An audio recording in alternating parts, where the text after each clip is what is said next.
mistakes. Marriage can be sweet. Marrying has come. It is because the people who are saying it, who check them, is because they are not enjoying it. One, it is because they have not positioned the foundation well. And that's the reason why they can come out and say marrying is scam. Marriage is scam. Marriage can be delicious.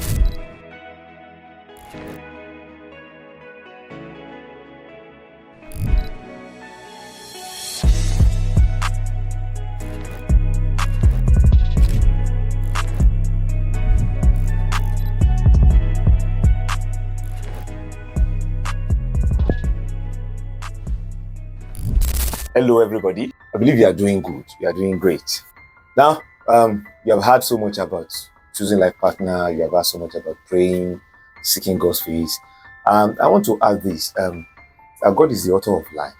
Whether you want to agree with me or not, it is even too late for you to disagree. God is the author of life. And what we are talking about is about life. So if indeed is the author, what we are talking about is life, then I feel that it is important we carry him along in the decisions that we take in life, including marriage relationship. Now, it becomes important when you look at it this way. Most people get married in their 20s, sometimes in the early 30s. You rarely find, it happens, but you rarely find people getting married earlier than 21, 22. Earlier than 21, 22. Another set of people getting married maybe at well over 30 and all of that. The majority of the people that we have getting married is within the age bracket 24, 25, and to 30, early 30s, like that. Majority of people. So if you look at it that way, versus the number of years you are still going to spend on earth, you will see that marriage is an important part. Because everybody wants to live long, we pray that we live to 80, to 90. And you are thinking of marriage at about 25, 30. That means you still have some 50, 60 years to live together. So if you are thinking of doing your life in the next 50 years, 60 years, after you have blocked 25, 30, taking marriage as important is necessary for us. Because we are talking about the person you want to do life together for a number of years that is more than you have lived. So it is quite important. So we should not ignore that fact. So going back to where I started from, talking about taking God along with you. God has to be a factor, a serious factor we need to consider. You need to seek his face. You need to seek his counsel. You need to know how to do it. And so that you won't make mistakes. Marriage can be sweet. Marrying has come. It is because the people who are saying it, who check them, is because they are not enjoying it. One, it is because they have not positioned the foundation well. And that's the reason why they can come out and say marrying is scam. Marriage is scam. Marriage can be delicious, can be glorious. So having said that, putting God as a major factor, a big factor, is one. Then that you are going into the relationship, you are another factor that you need to consider yourself so well. Everyone wants to get married. You think of, he must do this for me. These are the red flags. These are, if it is not this, then I'm not going to marry him or marry her. If it is not that. But let's talk about you yourself. Because we tend to see other people as the red flag. How about you? Are you not a red flag to somebody else? How do you develop yourself? How do you make yourself marriageable? There's any English like that. So it comes to you. Yes, we have talked about God. We have talked about the God factor. But let's talk about you. And that is what I really want to dwell on today. How about you? You. How do you grow?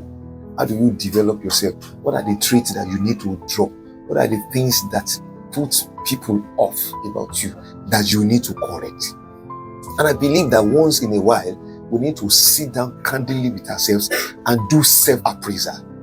You need to appraise yourself, appraise your life, appraise comments that people make about you. So sincerely, a lot of people tend to believe that this is the way I am. I was listening to somebody who was just talking, course, it's not about Mary that he was saying, I am from this particular tribe in Yoruba land, and where we come from, we don't do this. I can never stoop down. It's in our trait. I can never revert on my word. And I was saying all sorts of things. And I was saying, for God's sake, you are a believer, for God's sake. You still talk about tribe, you still talk about traits of your tribe flowing in you and all of that. It's for God's sake. It should not be like that. We should keep reviewing ourselves day in, day out. Many of us at the end of the year, when we are preparing for the new year, we tend to look at the seemingly big. I want to make money. I want to pursue my vision. I want to pursue goals. I want to do wonderful things. But I also believe that those things are good, yes. But I also believe that is a time of your life. You also need to sit down and appraise yourself. You need to appraise your relationship with people. You need to appraise how you have related with people, the feedbacks that they have given you. And if they are not giving you feedbacks, you can ask for it. People that you know that will not pull you down, that will be candid in their opinion, that will be constructive. Ask feedback. That is this write-up that I was reading sometimes ago, talking about leadership and all of that. So most people who lead well are the people that take 360 degrees feedbacks from people around them, from their superiors, from their colleagues, and from the ones that are younger than them, the upcoming. So I think you should also do the same thing for yourself. Ask for feedback, genuine feedback. Let people cast you, so to say. Let them cast you and then give you genuine feedbacks. So with that, you'll be able to see what areas of your life you will need to work on, what areas of your life that you need to strengthen. You never can tell. Some of your attitude too may be red flags to others, whereas you are looking at others as red flags. But you yourself, some of your attitude, and we should be willing to change. By the time we finish your appraisal, you have seen areas where there are lacks, and don't explain them away. We should be willing to change. The people who grow, who make mark in life, who make impact in life, are those that are willing to unlearn. They're willing to learn, they're willing to unlearn, and they are willing to relearn. You can unlearn some of the things that you feel are important. You can unlearn them. At the end of the day, you get to a particular area, or you take a particular stage in your life, you discover those things are not really the big things. You unlearn them and you learn new things. So all in all, so that you can become better. I want to say this. Now, in marriage relationship, let me just say this. Yes, God is important. When you first start, the law will be shaking. You know what we call the gist, the emotion and all of that. Well, those things, they are not bad in themselves. But a time will come in marriage relationship that those emotions will no more be there. That is a fact. Those emotions will no more be there. There's sometimes that even the husband and the wife will get tired of one another. There are times like that. It is possible that such what do you call it? What is doing it easy? He's buying me shawarma. They are going to movies. They want to take ice cream. All those stuffs. You understand? Those things. Those things are beautiful. They are good. But sometimes they vanish. But I have come to understand one thing, that it gets to a time in the life of the couple that beyond all these things that we see, it is commitment, it is honor that comes in, that is the oil of that relationship. What do I mean by commitment and honor? Somebody that you have spent 5 years, that you have spent 10 years with, and he has made impact in your life. You are appreciating that other party for his or her commitment. He has made genuine impact. You are appreciating. It is no more how do we call it? It is no more he loves me, I don't love me, or whatever. That is now propelling.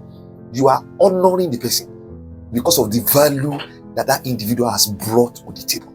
You are honoring him, you are celebrating him for his commitment. That this one has been committed to this relationship. He has brought this value, he has brought this and that. He has been a true partner in building of this relationship. So it becomes appreciation, that appreciation of the honor. The appreciation of the commitment becomes an honor. You honor the person.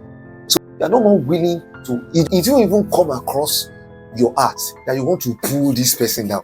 No, because you celebrate one another now. And sometimes that is what we keep the marriage going. It's not that you are hating each other, but it's becoming deeper.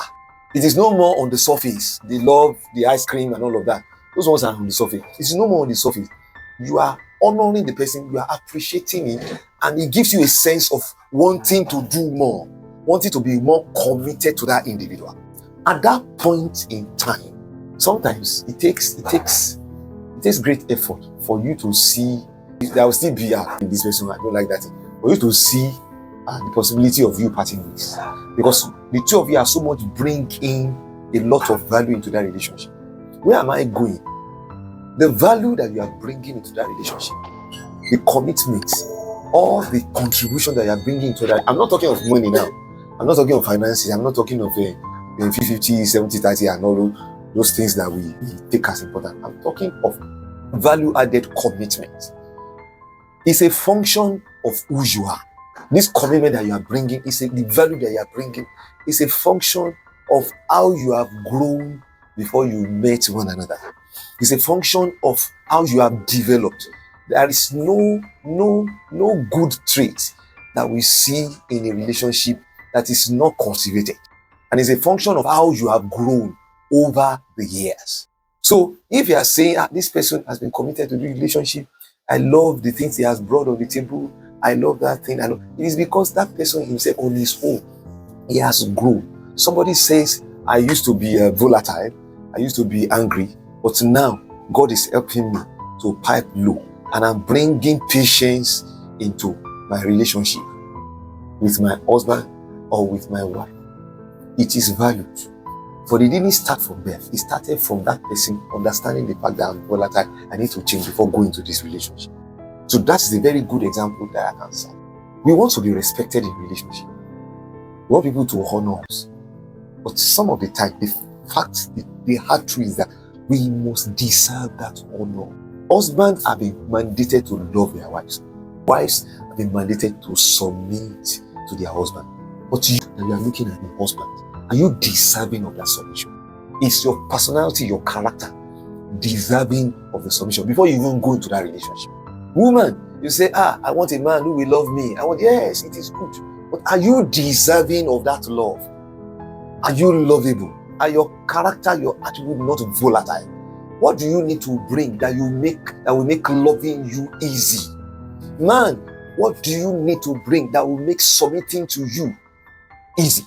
And it goes back to our character, who we are.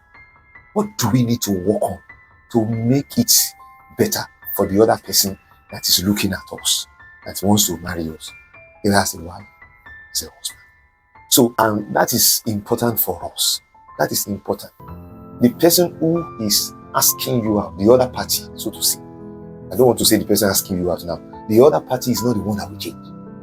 You too will change. You too should prepare yourself. So while you are trusting God, praying, believing God, and all of that, you should also be thinking about yourself. What do I need to do to get better?